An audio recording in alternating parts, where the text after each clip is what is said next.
La question de la souffrance au travail, moi j'ai envie de dire de manière naturelle, lorsqu'il y a un individu, lorsqu'il y a une somme d'individus, il y a de la souffrance. C'est comme votre vie, c'est comme la vie de tout un chacun, il y a des éléments de joie, de peine. Les souffrances, ça peut être du harcèlement, d'un collègue, d'un supérieur.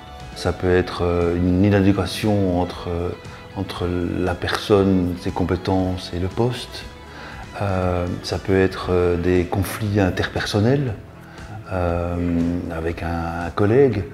Donc il y a différentes sources de mal-être dans les organisations. À l'échelle d'une organisation, ce qui doit nous permettre surtout de caractériser l'origine d'une souffrance, parce que c'est surtout ça qu'on va investiguer, c'est finalement lorsqu'on constate, lorsqu'on passe un petit peu à la loupe une organisation, est-ce qu'il y a un pic de souffrance, une souffrance extrême?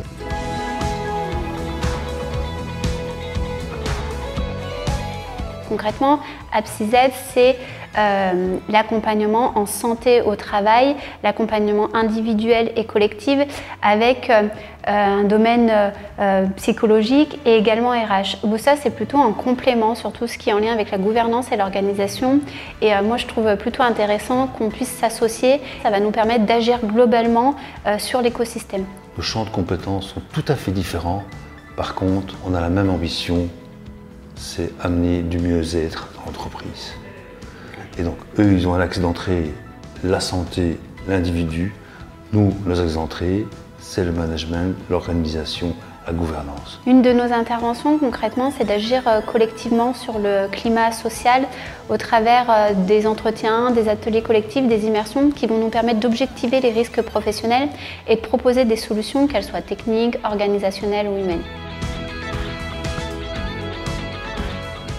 Lorsque vous interrogez un individu aujourd'hui sur ses besoins, il y a les besoins psychothérapeutiques, mais il y a aussi le besoin d'avoir un cap au sein de l'entreprise. Tout est interdépendant, interrelié, et donc on ne peut pas parler d'innovation managériale sans parler de l'humain, sans parler du mieux-être du collaborateur et du bien-être.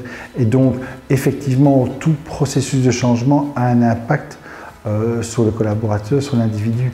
Et donc, outre le fait qu'on va faire évoluer les organisations, il y a l'approche psychologique, de bien-être et de mieux-être qui sera pris en compte également dans cette approche.